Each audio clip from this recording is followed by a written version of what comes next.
السلام علیکم۔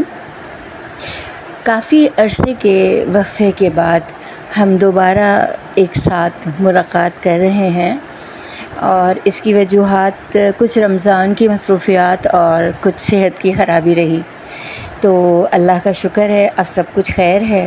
تو آج کچھ اچھی مزے کی باتیں کرتے ہیں، اور آج کی میری گفتگو کا یا کہانی کا موضوع ہے، خاص ہوتے ہیں وہ لوگ جو مسکراہٹ کی وجہ بنتے ہیں۔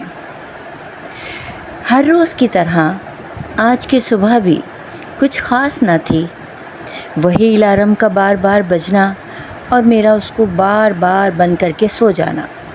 پھر امی کی آواز، الارم لگاتے ہی کیوں ہو تم لوگ؟ اگر اس کی آواز بند کر کے سونا ہی ہوتا ہے، سارے گھر کی نیند برباد کر کے کیا ملتا ہے تم لوگوں کو آخر؟ میری پیاری امی روز یہ بات انتہائی غصیلی آواز میں دہراتی تھیں، مگر ہم ڈھیٹ ہڈی۔ اصل میں تو الارم ہمیں نہیں اٹھاتا تھا۔ جی بالکل صحیح سمجھے، امی کی آواز کا الارم ہی روز صبح ہمیں اسکول، کالج یا پھر یونیورسٹی سے لیٹ ہونے سے بچاتا تھا۔ اللہ سلامت رکھے سب کی ماؤں کو۔ ہاں، تو میں کہہ رہی تھی کہ ہر روز کی طرح آج کی صبح بھی تھکی اور بور سی تھی۔ میں نے ناشتے کی میز پر اپنے انڈے اور ٹوسٹ کو دیکھ کر برا سا منہ بنایا، اور اپنے موبائل کو جیسے ہی کھولا تو خوشی کے مارے میری تو چیخ ہی نکل گئی۔ ارے نہیں یار، امی کیا ہو گیا، کیوں چھل رہی ہو؟ اللہ خیر، امی نے باورچی خانے سے جھانک کر دیکھا۔ کیا ہو گیا؟ کچھ بتاؤ بھی، جان نکال کر رکھ دی ہے تم نے تو۔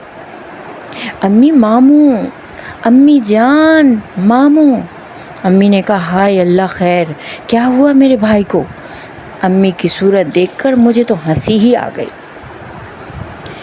اور میں نے اچھل کر گانا شروع کر دیا۔ ارے کچھ نہیں ہوا ماموں کو، میرے ماموں گھر آئے ہو امی جی، میرے ماموں گھر آئے ہو امی جی۔ جب امی نے زور کا ایک دھپ میری کمر پر مارا تو مجھ کو ہوش آیا۔ کیا بکواس ہے، چپ ہو جاؤ اور بتاؤ کیا ہوا ہے۔ تب میرا ہنگامہ بند ہوا اور میں نے کہا، امی، چھوٹے ماموں آ رہے ہیں پرسوں۔ اللہ، یہ پرسوں کب آئے گی؟ اب سنیے، خاص ہوتے ہیں وہ لوگ جو مسکراہٹ کی وجہ بنتے ہیں۔ تو جناب، میرے ماموں جان بھی ان لوگوں میں سے ایک تھے۔ حالات چاہے کیسے بھی ہوں، اللہ نے ان کو ایسا بنایا تھا کہ وہ ہر وقت خوش مزاج رہتے تھے۔ ایسا تو کسی انسان کے ساتھ نہیں ہوتا کہ اس پر سخت وقت نہ آئے، مگر پھر بھی کچھ لوگ اللہ کی خاص مہربانی میں ہوتے ہیں کہ وہ اپنے اوپر اور اندر کے حالات کو اپنے تک ہی محدود رکھتے ہیں، اور دنیا میں آتے ہی اس لیے ہیں کہ خوشیاں بانٹ سکیں اور لوگوں کے ہونٹوں پر مسکراہٹ بکھیر سکیں۔ ہاں تو جی، ہم سب کزن مل کر ماموں کے آنے کا انتظار کرنے لگے، اور ڈھیروں پلان بننا شروع ہو گئے، یہ کریں گے، وہ کریں گے، وغیرہ وغیرہ۔ آج تو ویسے ہفتے کا دن تھا اور چھٹی بھی تھی۔ اگر نہ بھی ہوتی تب بھی ہم سب نے کون سا پڑھنے جانا تھا، کون سا اپنے کاموں پر جانا تھا۔ ماموں کے ارد گرد جمع تھے اور کہکہوں کے طوفان تھے جو رکنے کا نام ہی نہیں لے رہے تھے۔ حلبہ پوری چل رہی تھی۔ امی کی آواز نے سب کو روک دیا۔ ارے بھائی، میرے بھائی کی جان چھوڑ دو، مجھے بھی کچھ بات کرنے دو۔ میری امی اور چھوٹی بڑی خالہ نے یکدم ہی ہلہ بول دیا، جاؤ نکلو تم سب یہاں سے، سکون سے ہم بہن بھائیوں کو دو باتیں ہی کر لینے دو۔ پھر ماموں نے ہمیں آنکھ ماری اور سمجھایا کہ جاؤ پیارے بچوں، نکلو اس کمرے سے، اب بہنوں کے آگے تو میں کچھ بول نہیں سکتا ہوں۔ ناشتے سے تو فارغ ہو ہی گئے ہیں، تھوڑا سانس لے لو، اس کے بعد میں آتا ہوں اور کیرم کا میچ ہوگا، اب تم لوگ کٹ لو۔ غرض یہ کہ یہ کوئی ایک خاص رشتے یا شخص کی بات نہیں ہے۔ آپ خوش نصیب ہیں اگر آپ کی زندگی میں ایسا کوئی بھی انسان ہے جو کہ سب کو خوش رکھنے کا فن جانتا ہے۔ ایسے انسان کے لیے کہنا بے جانا ہوگا کہ بڑی مشکل سے ہوتا ہے چمن میں دیدہ ور پیدا۔ ہر خاندان میں ایک یا دو ایسے لوگ ضرور ہوتے ہیں جو کہ سب کے کام آتے ہیں، سب کی خوشی کا خیال رکھتے ہیں۔